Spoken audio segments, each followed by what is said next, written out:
기도하겠습니다. 사랑하는 주님 감사합니다. 오늘 거룩한 주일 또 하나님의 귀한 말씀으로 우리를 인도하셔 또 푸른 초장의 맑은 물가로 우리를 함께 하심을 감사를 드립니다. 하나님 말씀 들을 때 우리의 귀가 열리게 하시고 우리의 심령의 마음밭이 옥토밭 되어 30배, 60배, 100배의 풍성한 열매를 맺게 하여 주시옵소서. 감사함이 예수님 이름으로 기도리옵나이다. 아멘. 우리 다시 한번 우리 앞뒤 잡고 인사할까요? 하나님 살아계십니다. 하나님 당신과 함께 계십니다 하고 인사하겠습니다. 할렐루야. 아멘. 감사합니다. 예. 우리 수혜자매 오래간만이에요. 할렐루야. 제가 지난주에 엄마한테 협박을 했거든요. 이번 주에 안 나오면 내가 가만히 안 두겠다고. 눈이 퉁퉁 벗네요. 아유, 얼마나 피곤한지 몰라요. 일하고 그러냐고. 근데, 감사합니다. 우리가 어떻게 인생을 바꿀 수 있을까요? 여러분, 한번, 가로 안에 한번 뭘 넣어보시죠. 어떻게 하면, 뭐뭐뭐 하면 인생을 바꿀 수 있다. 뭐가 있을까요? 예? 생각 안 해보셨습니까? 너무 만족스러워요, 지금 인생. 너무 만족스러워가지고, 바꿀 게 더 이상 없습니다. 어떤 분들은 뭐뭐뭐 안에 외모를 집어넣는 계세요. 외모를 바꾸면, 인생을 바꿀 수 있다. 그래서, 우리의 또, 의사 선생님한테 찾아가셔서, 눈도 째고, 또 코도 높이고, 전신 성형도 하시면서, 이래서 외모를 바꾸면, 인생이 바뀔 수 있다라고 생각을 합니다. 또 어떤 사람은 학벌을 바꾸면 될 수 있다. 그래가지고 한국에서는 굉장히 이제 유명했었죠. 학벌, 학력 위조 이런 거 해가지고 거짓말로 만들어서 명문대 나왔다 이렇게 해가지고 또 좋은 직장 취직하고 나중에 알고 봤더니 아니더라. 이렇게 해서 문제가 생깁니다. 한국은 왜 그런지 모르겠어요. 스카이 이상 안 나오면은 사람 취급을 못 받아가지고. 감사하죠. 제가 스카이 안 나왔으니 이 정도지. 스카이 나왔으면은 제가 얼마나 교만했겠어요. 지금도 교만한데, 그렇죠? 근데 학벌을 바꾸면 인생이 바뀔 수 있다. 그래서 서울대에 다니시는 그 교수님 되신 최인철 교수님께서 자기 친구한테 그런 질문을 했대요. 뭐뭐뭐 하면은 인생을 바꿀 수 있냐? 그랬더니 그분이 이렇게 얘기하더래요. 아내? 참 다들 형광등이시네. 아내를 바꾸면 인생을 바뀔 수 있다. 그럼 남편도 바뀌면 인생을 바꿀 수 있을까요? 예, 또 누가 아멘 하신 것 같아요, 지금. 예, 인생을 바꿀 수 있는 게 뭐가 있느냐? 여러 가지 아까 말씀드렸지만 외모도 있고 학벌도 있고 여러 가지 이제 어떤 분은 아내를 바꿔도 될 수 있을 거라고 생각할 수 있는데 가장 중요한 인생에 바꾸는 키포인트는 뭐냐면 태도라는 거예요. 태도. 어떤 태도로 살아가느냐. 그 사람이 어떤 태도의 모습으로 살아가느냐에 따라서 그 사람의 인생은 바뀌어진다라는 것입니다. 필라델피아에 있는 어떤 작은 호텔에서 도시 행사로 많은 사람들이, 전국에 있는 사람들이 모였습니다. 근데 호텔마다 이 작은 도시니까 많은 사람들이 모여서 있으니까 호텔에 잠잘 데가 없었어요. 그래서 어떤 한 노 신사분과 그 아내분이 필라델피아에 있는 작은 모텔에 찾아오시면서 이렇게 얘기를 하십니다. 내가 지금 오늘 밤 여기서 자야 되는데 잘 곳이 너무나 없어서 다른 그 호텔에서 다 거절을 당했습니다. 그래서 이렇게 지금 이 모텔까지 왔는데 혹시 방이 있습니까? 그랬더니 거기 매니저로 계시던 분이 얘기하시더래요. 야간 종업원으로 계셨다고 하셔요. 근데 그분이 지금은 저희도 지금 꽉 차가지고 더 이상 재워드릴 방이 없습니다. 그런데 제가 잘 수 있는 조그마한 방이 하나 있는데 혹시 거기라도 필요하시면은 거기서 주무십시오라고 방을 내드렸대요. 그리고 자기는 이제 의자에서 쪽잠을 잤다고 합니다.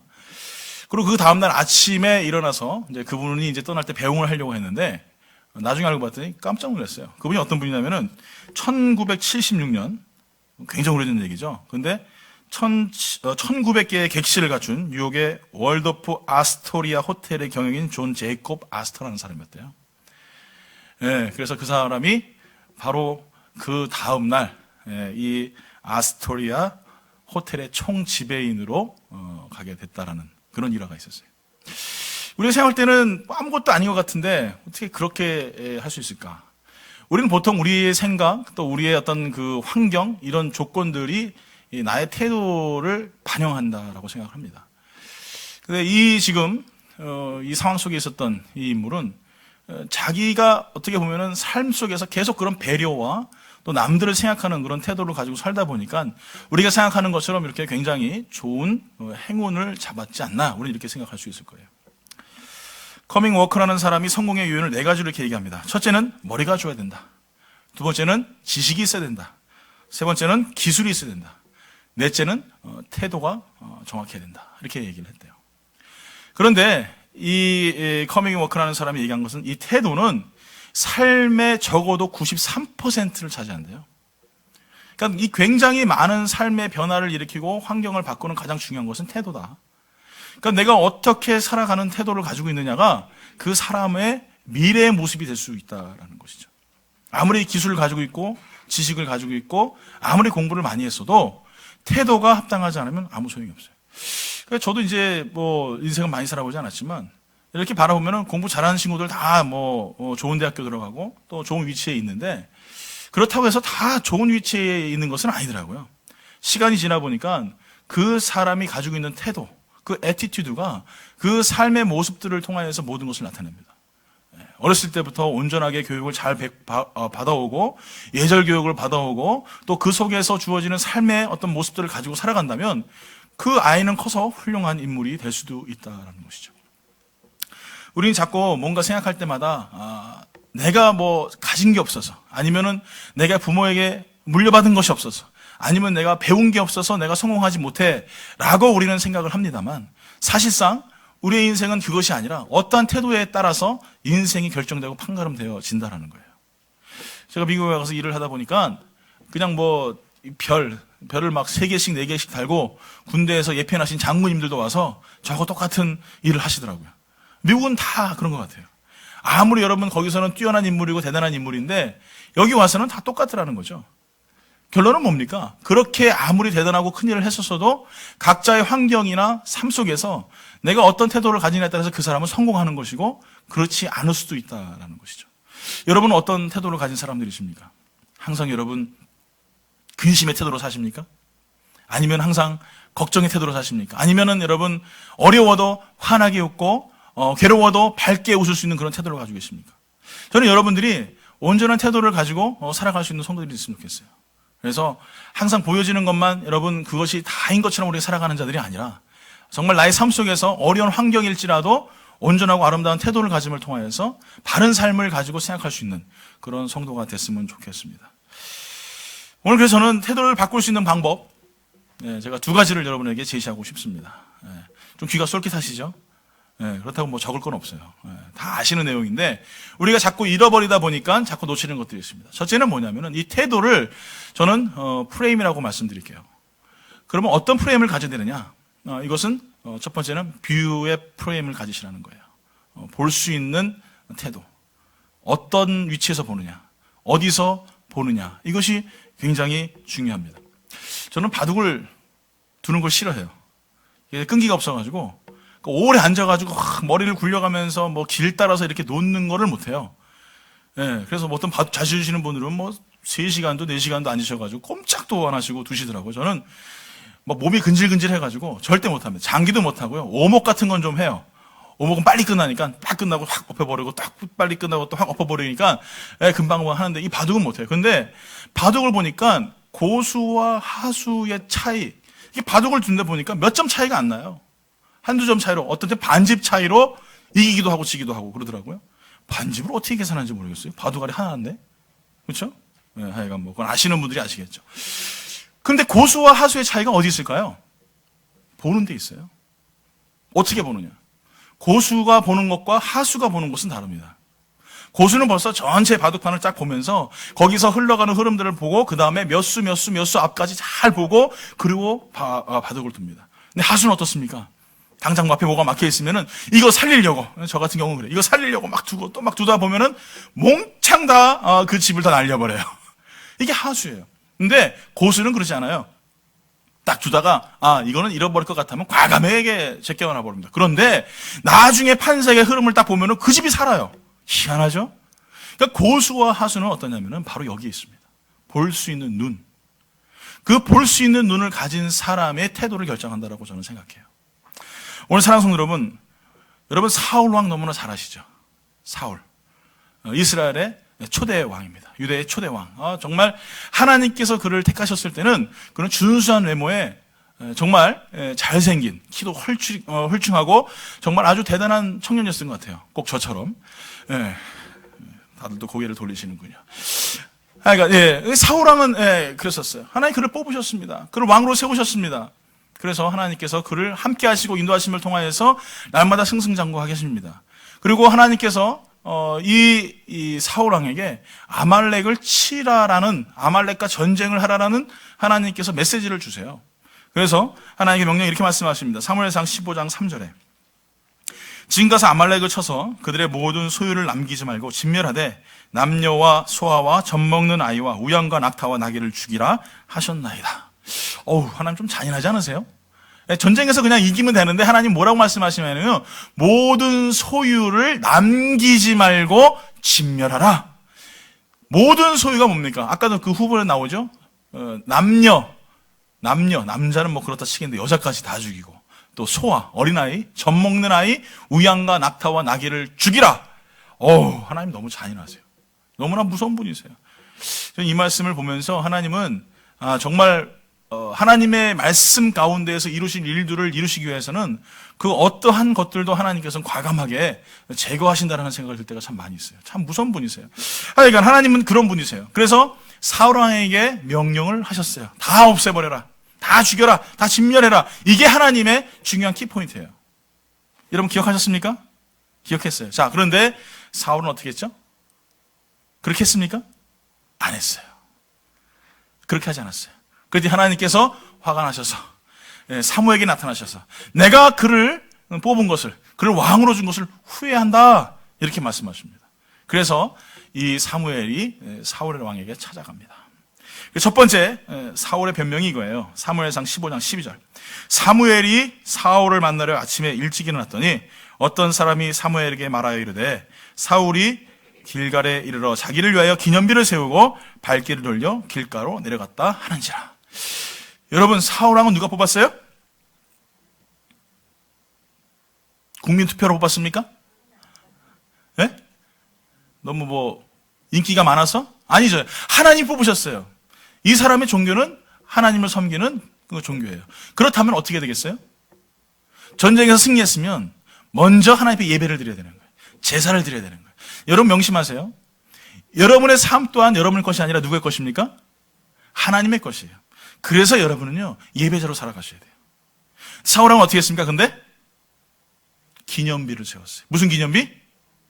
전쟁에서 내가 아말렉과 싸워서 이겼다 이거예요. 누구한테 자랑하려고? 예? 자기 백성들에게 자랑하려고. 내가 이 정도야. 이거 과시하려고 지금 아말렉과 전쟁하고 나서 기념비를 세워버렸어요. 그리고 후대에게도 내가 이런 사람이라는 것을 자랑하기 위해서 기념비를 세워버렸어요. 그러니 하나님 기뻐하시지 않죠. 여러분 명심하세요. 여러분이 하나님의 예배자로 살아가고 여러분이 신앙인으로 살아가고 우리가 세상이 말하는 기독교인으로 살아간다면 여러분은 어떤 현장에서든지 먼저 여러분의 기념비를 세워서는 안 됩니다. 먼저 하나님의 영광을 위해 살아가야 됩니다. 그래서 그분을 예배하는, 그래서 여러분의 가정이 예배의 현장으로, 여러분의 사업처가 예배의 현장으로, 여러분의 뭘 하든지 간에 항상 예배의 시작으로 뭐든 시작해야 돼요. 이것이 가장 중요한 거예요. 이걸 놓치게 되면은 우리는 성공하는 것 같은데 오늘 사울왕처럼 망할 수밖에 없어요. 그 다음에 사울왕이 이렇게 핑계를 대요. 15장 15절 이렇게 말합니다. 사울이 이르되 그것은 무리가 아말렉 사람에게 끌어온 것인데 백성이 당신의 하나님 여호와께 제사하라 하여 양들과 소들 중에 가장 좋은 것을 남기며 그 외의 것은 우리가 진멸하였나이다 하는지라. 그럼 15장 21절에 나옵니다. 다만 백성이 그 마땅히 멸할 것 중에서 가장 좋은 곳으로 길갈에서 당신의 하나님 여호와께 제사하려고 양과 소를 끌어왔나이다 하는지라. 자, 여기서 공통 단어가 있어요. 뭘까요? 뭐가 있습니까? 양과 소는 당연히 그럴 거고 공통 단어가 있어요. 예? 백성이라는 거예요. 백성이. 15장 15절에 말해요. 사울이 이르되 그것은 무리가 아말렉 사람에게 끌어온 것인데 백성이, 누가 얘기했다고요?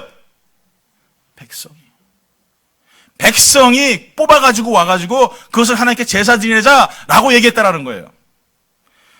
21절에도 다만 백성이 그 마땅히 멸할 것 중에서 가장 좋은 것으로, 누가 말했어요? 백성이. 하나님의 명령은 아까 뭐라고 말씀드렸습니까? 다 진멸하라 했었죠.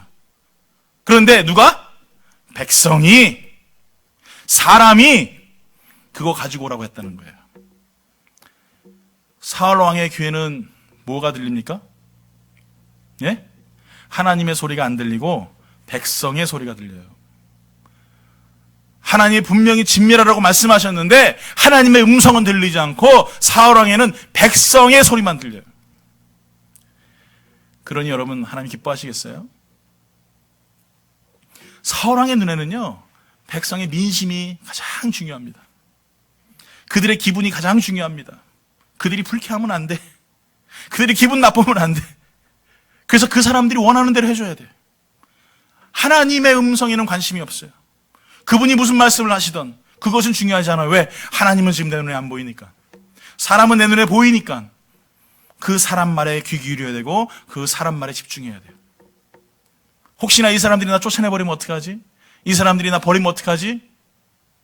제가 그저께 새벽 예배도 말씀드렸는데 신문기사를 봤더니 어떤 교회인데요, 막 싸웠어요.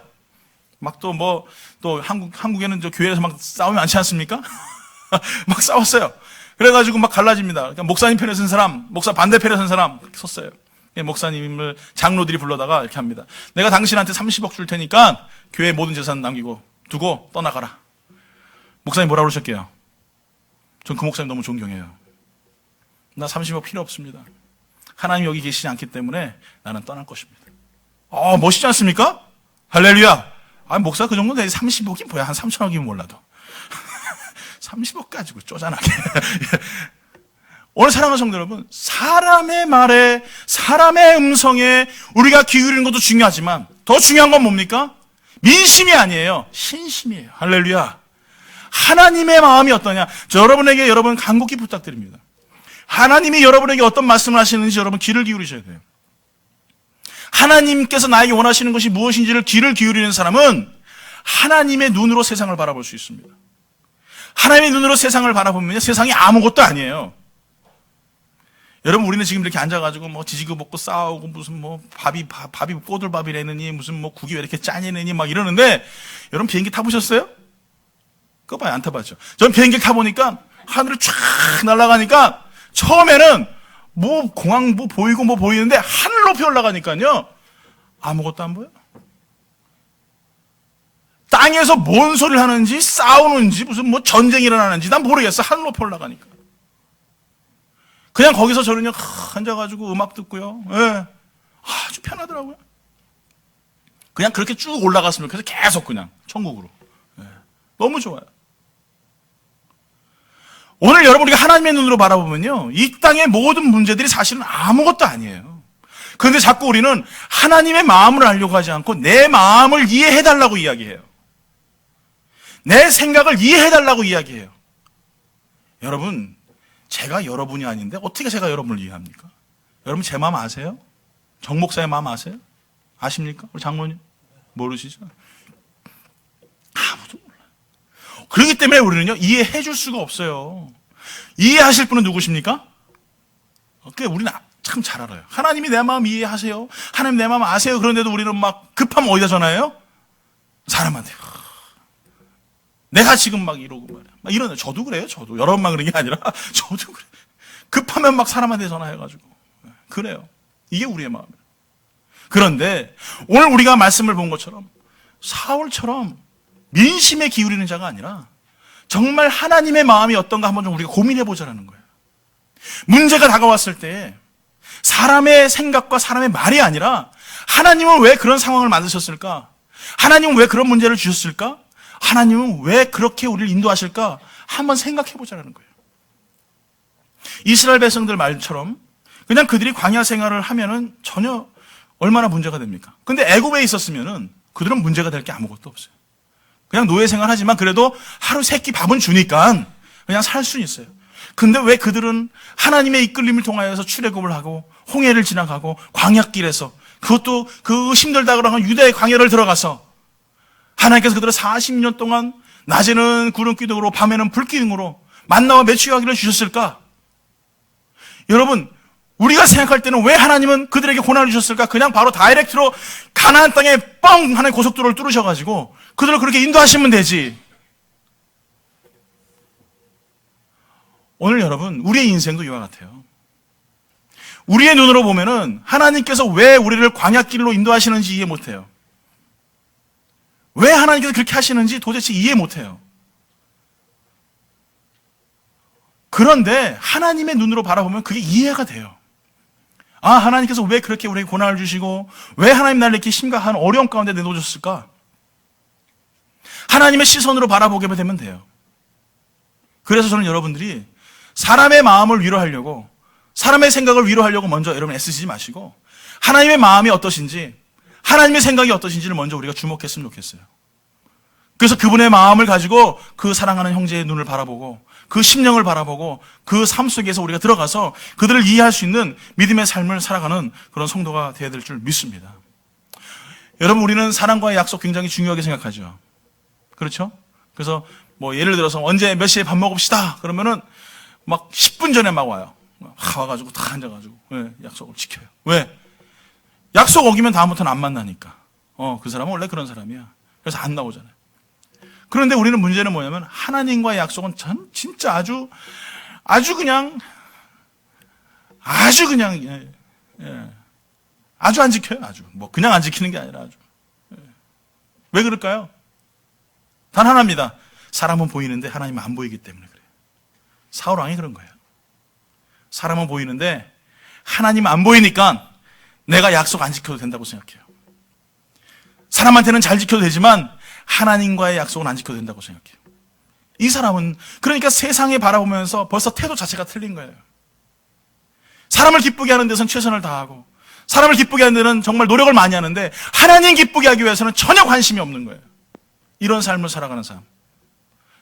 오늘 여러분, 우리의 삶 가운데 저는요, 하나님의 눈으로 여러분 세상을 봤으면 좋겠고요, 하나님의 눈으로 내 형제와 내 이웃들을 바라봤으면 좋겠어요.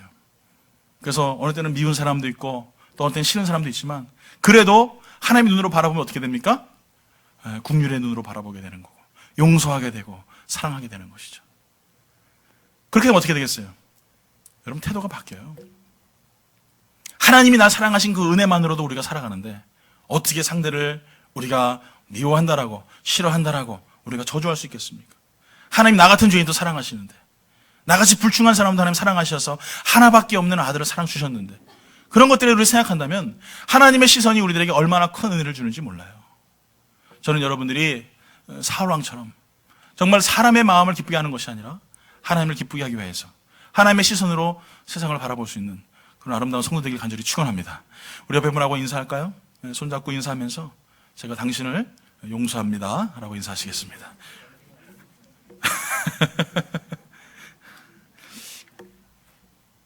두 번째 태도의 프레임은 뭐냐면 긍정의 프레임으로 우리가 바라봐야 된다는 거예요.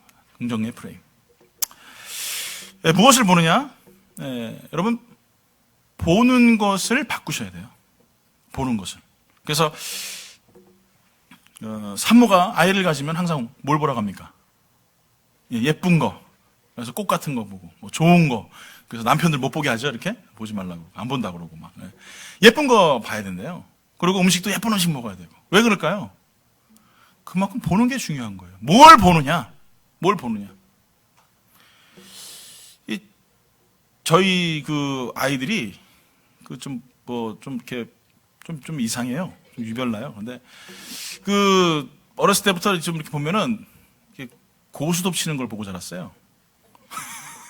네, 고스톱 치고 이렇게 해요. 그래서 좀 고스톱을 좀 하는데, 뭐 저는 제가 얘기한 게 아니라 저쪽 집안이 잘해요, 이거를. 네. 네, 저는 뭐 저희 집사람하고 저는 이게 어떻게 잡는지도 몰라요. 이게 꽃이구나. 이거 난하고 비슷하게 생겼네. 뭐 이 정도지 전혀 몰라요. 근데 우리 아이들이 어렸을 때부터 이제 그걸 보고 이렇게 있어요. 근데 저희 아들 녀석이 대학교를 갔는데 가방에서 이제 집을 막 꺼내서 이제 방학 때 왔어요. 그래서 막 뭘 꺼내 이렇게 봤어요. 근데 뭐가 툭 떨어져요. 봤더니 이게 뭐야? 그랬더니 화투가 툭 떨어지는 거예요. 야, 너 이게 뭐냐? 그러지. 학교에서 애들한테 지가 가르쳐 주고 있대.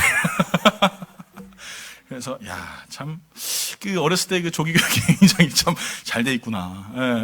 그런 생각을 해봤어요. 어린아이들도요, 여러분, 부모들이 본 그대로 따라하더라고요. 부모들이 한 그 모습 그대로 살아가게 되어 있어요. 하물며 우리는 어떨까요? 우리도 그렇잖아요, 여러분. 우리도 무엇을 보고 자랐느냐에 따라서 성품과 또 2차 인격이 바뀌어지지 않습니까? 이게 되어 있어요. 항상 안 좋고, 항상 부정적이고, 항상 슬프고, 항상 괴로운 부모 밑에서 자랐던 아이는 그 이후에도 똑같은 그런 모습을 가지고 살아가요. 그러니까 저는 여러분들이 좀 좋은 것만 봤으면 좋겠어요, 항상.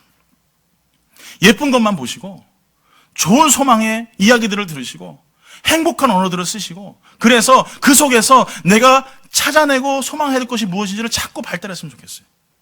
부정적인 사람은요, 계속 부정적이에요. 여러분 경험해 보셨습니까? 한 번 내가 부정적으로 맘먹으면요, 한도 끝도 없어요. 근데 긍정적인 사람은요, 계속 긍정적이진 않더라고요. 이 긍정적인 게 너무 힘들어요. 좋게 생각하는 것이 이게 정말 힘들어요. 그런데 그래도 좋은 쪽으로 생각해야 돼요. 밝은 쪽으로 생각해야 돼요. 여러분 롯을 아시죠? 우리 아까 읽었던 아브라함의 조카 롯의 아내가, 이 사람이 어떤 사람입니까? 이 사람 복받은 사람이잖아요, 사실은. 천사들이 그 집에 왔을 때 대접하고 말이에요. 마지막 때 정말 소돔과 고모라 땅을 하나님께서 진멸하실 것이라는 마지막 예언적인 말씀까지 들었던 여인이에요. 그런데 그 여인이 소돔과 고모라를 탈출하다가 어떻게 됩니까? 뒤를 돌아봐서 결국엔 소돔기둥이 돼버렸어요. 그 복받은 여인이, 그 은혜 받은 여인이 그렇게 됐단 말이에요. 여러분, 가룟 유다는 어떻습니까? 마태복음 26장에 등장하는 이 가룟 유다는요, 예수님을 팔아버립니다. 그런데 이 가룟 유다의 집잡이 뭐냐면은 그 공동체의 재정을 맡았던 사람이에요. 여러분, 재정을 아무나한테 맡깁니까? 네? 믿을 만한 사람한테 맡기는 겁니다. 실력이 되고 능력 있는 사람한테 맡기는 것입니다. 이 사람도 은혜 받은 사람이에요. 그런데 어떻게 됩니까? 예수님을 팔아버리고 결국에는 스스로 자결하여서 목매달았는데 나무가 부러지고 마지막 죽음까지도 비참한 인생을 맞이하지 않았습니까? 오늘 여러분, 이 두 사람들의 공통점은 똑같이 은혜의 사람들이었었다는 거. 은혜를 받은 사람들이었었다는 거. 그런데 그 은혜를 관리하지 못하고 그 받은 은혜를 잘 활용하지 못해서 결국에는 그 은혜가 그의 삶 속에 저주가 되어버렸어요. 안 봐도 될 거 바라보고요, 자기가 생각하지 않아도 될 걸 생각하여서 하나님이신 예수님을 팔아버리고요, 결국에는 자기 재물, 자기 재산들 바라보면서 소금기둥이 돼버리는 그런 은혜의 가운데 비참한 저주의 삶을 살아가는 사람이 이 롯의 아내와 가룟 유다였다는 거예요. 오늘 여러분, 많은 믿음의 사람들이 은혜로 시작하여서 결국에는 저주로 마치는 사람들이 있어요. 성령으로 시작하여서, 은혜로 시작하여서 결국에는 종착역이 사망의 자리로 들어가는 사람들이 있어요. 왜 그렇습니까? 단 하나예요. 부정적인 언어, 불평의 말, 불만, 걱정, 근심, 이 모든 것들, 마귀가 주는 씨앗들이 내 속에서 자랄 수 있도록 가만히 둬버렸기 때문에 그래요. 여러분 놀라지 마십시오. 제가 농사를 하지 않습니까? 할렐루야. 농사 짓기 안 생겼죠? 네? 농사 짓게 생겼다고요? 네, 그렇게 생겼어요. 제가 농사 짓게 생겼는데, 농사를 짓는데 말입니다, 잡초가요, 야, 정말 이틀만 가만히 넘어가면요, 막 그냥 솟아 올라옵니다. 어느 때는 내가 심어놓은 것보다 더 많이 올라와요. 그래가지고 뽑다 보면 말입니다, 안에 있는 그 상추까지 뿌리도 막 흔들려요. 바로바로 뽑아버려야지, 안 뽑으면 안 돼요. 혹시 여러분 마음속에 그런 잡초와 같은 불평과 불만들이 있습니까? 여러분, 오늘 가가지고요, 아주 그냥 땅을 갈아엎어 버리세요. 오늘부터 나는 불평하지 않겠다. 오늘부터 나는 불만 갖지 않겠다. 걱정의 언어, 좌절의 언어, 까짓거 굶으면 죽기밖에 더 하겠어요? 죽으면 어디 가요? 천국까지. 할렐루야. 그런 마음으로 살면 하나님께서 여러분 가만히 두시겠냐 말이에요. 내 사랑한 자식이 굶어 죽겠다는데 하나님이 난리 나십니다. 하나님 제일 무서워하시는 게 여러분 금식하는 거거든요. 네? 금식하면 하나님이 막 기도 다 들어주세요. 여러분 혹시나 그래가지고 여러분 기도 제목이 있으시면 열심히 기도하십시오. 하나님 다 들어주세요.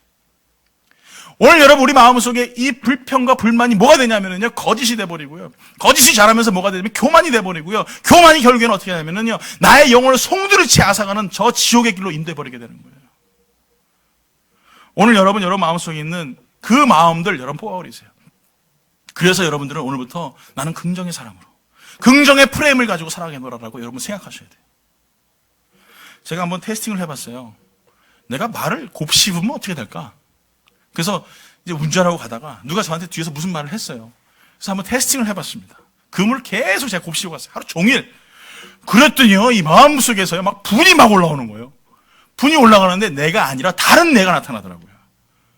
그러면서 미워지고요, 싫어지고요, 그랬어요. 그 사람 다시 회개했습니다. 아, 이렇게 무섭구나, 이게. 혹이나 여러분, 담을 수 없는 말들은 여러분, 한기로 왔다 어떻게 해요? 근데 이게 막혔어, 이게. 이게 들어와서 계속 돌아요, 여기서. 아무 소용 없습니다. 잡초 같은 것들이에요. 한기로 왔으면 여러분 뽑아 버리세요. 그래서 생명의 언어들은요, 한기로 왔다가 여러분 내 심령밭에 새기시고, 저주의 어들, 멸망의 어들, 근심과 걱정의 모든 언어들은 한기로 왔으면은요, 송두리째 뽑아가지고 여러분 내가 던져버리세요. 오, 잡초 너무 예뻐. 나 이거 키워야지. 이런 분 계십니까, 혹시? 예? 이게 똑같은 거거든요.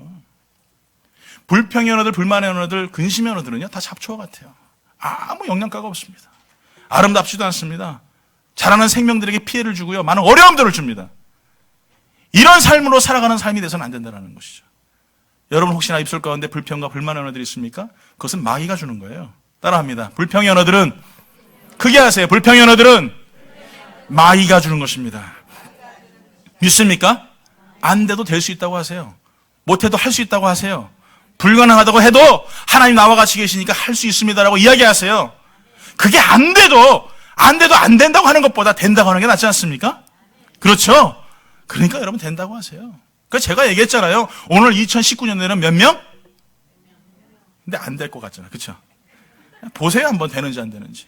예, 할렐루야. 예.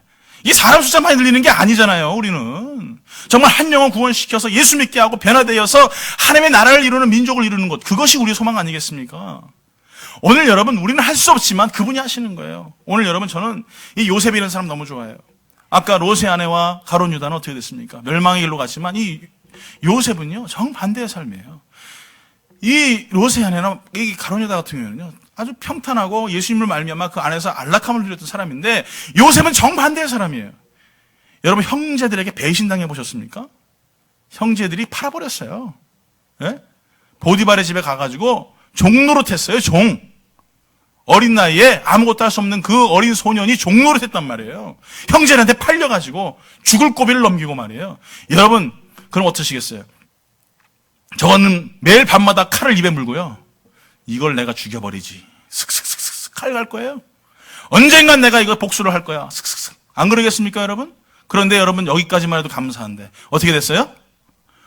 아니, 보디발의 아내가 와가지고 이 요셉을 유혹을 합니다. 원치 않는데 와가지고 말이에요. 오늘 밤 나와 함께 있자. 그러면 내가 너에게 모든 것을 주겠다. 요셉이요, 다 던져버리고 도망갔어요. 그런데 이 아내가 소리치면서 저놈이 나를 강간하려고 했다. 보디발 장군이 어떻게 됐습니까? 화가 나가지고요, 이 요셉을요, 감옥에 처박아 버렸어요. 억울해요, 안 억울해요? 안 억울하신가 봐요, 여러분들은. 전 또 가만히 안 있죠. 입을 또 칼에 또 2개를 물고, 예? 이것들을 내가 가만히 두지 않지. 밤새도록 칼을 갈 거예요. 그런데 요셉은 그러지 않았어요. 오늘 사랑하는 성도 여러분, 요셉이요, 결정적으로 형제들 만납니다. 아주 중요한 총리가 되어서 그 형제들을 만납니다. 그때 그가 자신을 당신들의 동생이라고 이야기합니다. 그 형들이 얼마나 무섭겠어요. 내가 팔아먹었는데 이런, 이제는 우린 다 죽었다. 근데 요셉이 말이 더 기가 막혀요. 우리 다 같이 한번 볼까요? 창세기 45장 5절부터 8절까지 말씀. 한번 다 같이 한 목소리로 또박또박 한번 읽어보겠습니다. 시작. 당신들이 나를 이곳에 팔았다고 해서 근심하지 마소서, 한탄하지 마소서. 하나님이 생명을 구원하시려고 나를 당신들보다 먼저 보내셨나이다. 이 땅에 2년 동안 흉년이 들었으나 아직 5년은 밭갈이도 못하고 추수도 못할지라. 하나님이 큰 구원으로 당신들의 생명을 보존하고 당신들의 후손을 세상에 두시려고 나를 당신들보다 먼저 보내셨나니, 그런즉 나를 이리로 보낸 이는 당신들이 아니요 하나님이시라. 하나님이 나를 바로에게 아버지로 삼으시고 그 온 집의 주로 삼으시며 애굽 온 땅의 통치자로 삼으셨나이다. 할렐루야. 여러분, 이럴 수 있을까요? 정말 이럴 수 있을까요?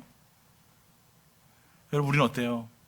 식당에 가서 음식 하나 하는데도 나에게 서빙 드는 사람 조금만 늦게 와도 여러분 입을 대빨 내밀고 앉아가지고 이걸 팁을 줘 말어. 예? 마켓에 가서 한국 음식 사면서도 저기는 싼데 여기는 싼데 왜 이렇게 비싸게 파냐 그러고. 여러분 우리 이러잖아요. 안 그렇습니까? 아마 우리는요 요셉처럼 억울한 일 당했으면요 목 사고 뭐가 없을 거예요. 가만히 안 두지. 저는 여러분들이요 내가 바라보는 긍정이 아니에요. 원래 선천적으로 긍정의 사람들이 있어요. 내가 바라보는 긍정이 아니라 하나님의 마음으로 바라보자라는 거예요. 그 마음으로 바라보게 되면은 싫은 일도 좋게 보이는 것이고 나쁜 것도 아름답게 보이는 것이고 불평하고 불만할 것들도 감사할 걸로 바뀔 수밖에 없는 거죠. 내 감정으로 긍정적으로 살아가는 자가 아니라 하나님이 주시는 감정으로 긍정적으로 살아가는 거예요. 그분의 마음을 소유하는 거예요. 이런 사람이 여러분 태도가 안 바뀌겠습니까? 오늘 사랑하는 성도 여러분, 여러분이 뭘 바라보고 계십니까? 어디서 바라보고 있습니까? 여러분 또 어떤 것을 바라보고 있습니까? 여러분 굉장히 중요한 거예요. 지금부터라도 여러분의 인생의 태도를 바꾸고 싶다면 보는 것부터 바꾸셔야 돼요. 그리고 어떤 것을 보느냐가 굉장히 중요한 것입니다. 오늘 여러분 살아가면서 내 속에서 주어진 하나님의 은혜를 여러분 소유하고 살고 싶으시다면 정말 하나님의 은혜를 바라보면서 기쁨과 감사함으로 항상 하나님의 은혜를 소망하면서 살아갈 수 있는 성도가 되길 예수 이름으로 축원합니다. 결론을 내립니다. 오늘 본문의 끝은 아브라함에 나와요. 아브라함은 하나님께서 많은 약속을 하셨지만 첫 번째 아브라함에게 하셨던 약속은 창세기 13장 14절부터 17절까지 있는 말씀이에요. 롯이 아브라함을 떠난 후에 여호와께서 아브라함에게 이르시되 너는 눈을 들어 너 있는 곳에서 북쪽과 남쪽과 그리고 동쪽과 서쪽을 바라보라 이렇게 말씀하셨어요. 이 당시가 언제냐면 바로 우리가 방금 말씀 읽음을 제일 처음에 읽었던 말씀. 롯에게 목자들이 많아지고 양들이 많아지고 그러니까 서로 간에 싸우기 시작합니다. 그러면서 이 아브라함이 이제 형제들이 롯에게 다른 사람들이 봤을 때 우리 같은 형제고 같은 친척인데 이렇게 싸우는 거 모습 보면 덕이 안 된다. 그래서 이제는 너는 너 갈 길 가고 나는 내 갈 길 가겠다. 그래서 너는 동으로 하면 내가 서가고 내가 서면 동하겠다. 이제 이렇게 아브라함이 얘기한 거예요. 선택권을 먼저 롯에게 준 거예요. 그랬더니 롯이 참 싸가지가 바가지죠. 그렇죠? 아니 어떻게 이럴 수 있습니까? 아닙니다. 아저씨 먼저 하십시오. 이게 여러분 정상 아닙니까? 그런데 롯이 탁 바라보니까 소돔과 고모라가 너무나 아름다워 적과 꿀이 흐르는 땅이에요. 정말 여기가 천국 같은 곳이 낙원 같은 곳이에요. 그래서 자기가 거길 택해버려요. 그러면 아브라함은 어딜 갑니까 이제? 반대로 가야죠. 적과 꿀이 흐르지 않는 어디로 갑니까? 광야로 가는 거예요. 거기에는 먹을 것도 없고 풀도 나지 않고 바람도 아니면 구름도 없는 그런 척박한 땅이에요. 그곳으로 나아갑니다. 근데 놀라운 사실은 자기가 손해를 보고 자기가 포기하고 자기의 이득과 이익을 내려놓는 그 순간 하나님이 아브라함을 만나주세요. 여러분 우리는요 우리의 기득권을 놓치면은 안 된다라고 생각하죠. 내가 이것만은 꼭 잡고 있어야 된다고 생각하죠. 근데 여러분 그거 놓는 그 순간 하나님이 여러분을 만나주세요. 그러면서 하나님께서 약속하신 말씀이 바로 이거예요. 너는 눈을 들어 너 있는 곳에서 북쪽과 남쪽과 그리고 동쪽과 서쪽을 바라보라 이거예요. 네가 보이는 동서남북 사방을 한번 쭉 돌아서 바라보라 이거예요. 그 다음에 뭐라고 말씀하시면 15절 보이는 땅을 내가 하나님이 너와 내 자손에게 주리니 영원히 이르리라. 할렐루야. 너는 지금 소돔과 고모라 땅, 그 적과 꿀이는 아름다운 땅, 그거 너 포기했지. 근데 그거 포기하니까 하나님께 뭐라고 말씀하세요? 동서남북 사방에 내 눈에 띄는 모든 땅 내가 너에게 다 줄게. 하나님 말씀하시는 거예요. 우리는 노는 그 순간, 내 기득권을 놓는 그 순간, 이익을 포기하는 그 순간, 물질을 포기하고 시간을 포기하고 삶을 포기하는 그 순간 여러분 다 놓치는 거라고 생각하지만 하나님은요 동서남북으로 내가 보이는 모든 것을 주겠다라고 말씀하고 계세요. 여러분 이게 복받는 비결입니다. 우리는 자꾸 복받는 비결이 나가서 열심히 일하면 수고하면 노력하면 된다라고 생각해요. 그 말도 맞는 말이죠. 그런데 하나님이 같이 계시지 않는 복은요 아무 의미가 없어요. 하나님이 동행하시지 아니하면 아무 의미가 없어요. 보세요. 롯은 자기 실력으로 소돔과 고모라 땅 들어갔지만 결국엔 어떻게 됩니까? 다 뺏겨버렸어요. 자기 자식들까지도 말입니다. 다 뺏겨버렸어요. 그 다음에 두 번째 약속이 바로 그겁니다. 시나랑과 아무라벨의 연합군이 소돔과 고모라 땅을 치러 왔어요. 그래서 이 소돔과 고모라 땅에 있는 롯의 모든 재산, 롯과 그의 모든 친척, 자기 형제들 다 빼앗겨 버린 거예요. 이 얘기를 들은 아브라함이 자기가 데리고 있던, 같이 있었던 종들과 함께 이 시나로왕을 가서 여러분 싸우게 됩니다. 그래서 모든 것을 다시 되찾아와요. 그때에 이 소돔과 고모라에 있는 왕이 와서 그에게 얘기합니다. 아브라함에게, 자, 네가 가지고 온, 내가 빼앗겼던 가지고 온 이 재산을 네가 찾았으니까 재산은 너 갖고, 재물은 너 갖고, 백성만 나에게 돌려달라. 그랬더니 아브라함이 어떻게 했을까요? 우리 같으면 땡큐. 네, 내가 찾았으니까 백성도 내가 가질 수 있는데 한 3분의 1만 너 죽고 3분의 1은 내가 가질까? 뭐 이럴 수 있지 않겠습니까? 근데 아브라함은 그러지 않았어요. 뭐라고 얘기합니까? 너 다 가져. 필요 없다 이거예요. 왜? 이 재물을 네가 나에게 줘서 하나님께서 나에게 복을 주셔 내가 이렇게 부유하게 됐는데 네 재물 때문에 혹이나 하나님이 영광 가릴까 봐 내가 이거 안 받는다 이거예요. 이거 완전 차원이 다르지 않습니까? 우리하고? 우리 같으면 얼마든지 쉽게 돈 벌리고 언제든지 얼마든지 받아들일 수 있는데 이 아브라함은 그게 아니에요. 내 방법이 아니라 이거죠. 하나님의 방법으로 내가 복 받겠다 이거예요. 하나님 나와 같이 함께 하시겠다. 내가 못할 것이 없다 이거예요. 오늘 사랑하는 성도 여러분, 만약에 아브라함이 본토 친척 아비집을 떠나 갈대우를 떠났을 때 한 1억 정도 들고 나왔다 그러면 제가 이 설교가 가당할까요? 네? 한 1억 달러 정도 들고 나왔어요. 그래서 소돔과 고모라 땅에 본토 친척 아비집을 떠나가지고, 예? 갈대우를 떠나가지고, 예, 지금 척박한 이곳까지 왔어요. 한 1억 들고 왔어요. 예를 들어서, 딱 나오는데, 그 가나안 땅에, 이 아브라함이 땅 사놓은 게 있네? 예? 한 1000평 정도. 예? 집도 몇 채가 있어요. 여러분, 이렇다고 그러면은, 제가 이 설교할 일이 없어요. 아브라함은요, 아무것도 없이 나왔습니다. 빈손 들고 나왔어요. 빈손 들고 하나님이 가라고 하니까 그 믿음 가지고 나아간 거예요. 광야를 지나 가나안까지 와서 그곳에 정착해서 하나님께서 복을 주시어서 수많은 양떼를 들고 하나님께서 많아지니까 결국에는 어떻게 됩니까? 동서남북을 바라보게 하시고 하나님께서 복을 내려주셨다는 거예요. 그 하나님의 놀라운 은혜 가운데 경험했던 이 아브라함이 빈손으로 들고 와서 지금껏 복을 주신 하나님이 나와 같이 계시다는 사실을 믿었던 이 아브라함이 하나님을 어찌 배신할 수 있었겠습니까? 내가 아무것도 할 수 없었던 무능하고 능력 없었던 자인데 하물며 자식도 가질 수 없는 자인데 정말 여러분 최악의 상황이 이 아브라함이었어요. 맨 땅에 헤딩한다고 여러분 들어보셨습니까? 맨 땅에 헤딩하는 그런 사람이에요. 그리고 여러분 혹시나 미국 오실 때 돈 좀 들고 오셨나요? 오실 때 어떤 분들은 막 집도 사놓고 막 그러셨다고 그러시더라고. 예. 사실 말은 미국 갈 때 아무것도 안 가져온 거예요. 밥통 하나, 숟가락 하나, 젓가락 하나 들고, 그걸 하나님 가라 하시니까 미국 온 거예요. 여러분 어떠세요? 힘드셨죠? 똑같은 거예요. 그 아브라함은요. 그래서 하나님을 배신할 수 없었어요. 하나님이 더 큰 복을 주실 것을 내가 믿기 때문에 단지 소돔과 고모라에 주었던 그 많은 재물들 그것이 탐나는 것이 아니라 하나님의 관계가 더 중요했기 때문에 아브라함은 그것이 중요하지 않은 거예요. 아브라함은요, 그래서 하나님을 바라봤었고, 하나님을 바라보니 하나님께서 그 눈으로 동서남북을 바라보게 하시고, 내 자손, 그 다음 자손들에게도 영원히 거할 수 있는 땅을 주시겠다라고 약속하신 거예요. 오늘 사랑하는 성도 여러분, 하나님 앞에서 여러분 태도가 바뀌지 않으면요, 여러분의 삶의 태도가 바뀌지 않으면요, 절대 우리는 하나님의 복을 받을 수가 없습니다. 잠깐 내 앞에 주어지는 물질의 축복, 잠깐 내 앞에 주어지는 향락, 내 앞에 주어지는 잠깐의 이 정욕들, 이거 포기하지 못하여서 하나님이 주신 놀라운 축복들을 여러분 우리가 소유하지 못하는 경우들이 얼마나 많이 있습니까? 하나님은 지금 여러분들에게 복을 주시려고 두 손 가득히 쟁반 가득히 들고 계시는데 우리는 시간이 없어서 못해요. 나는 물질이 없어서 못해요.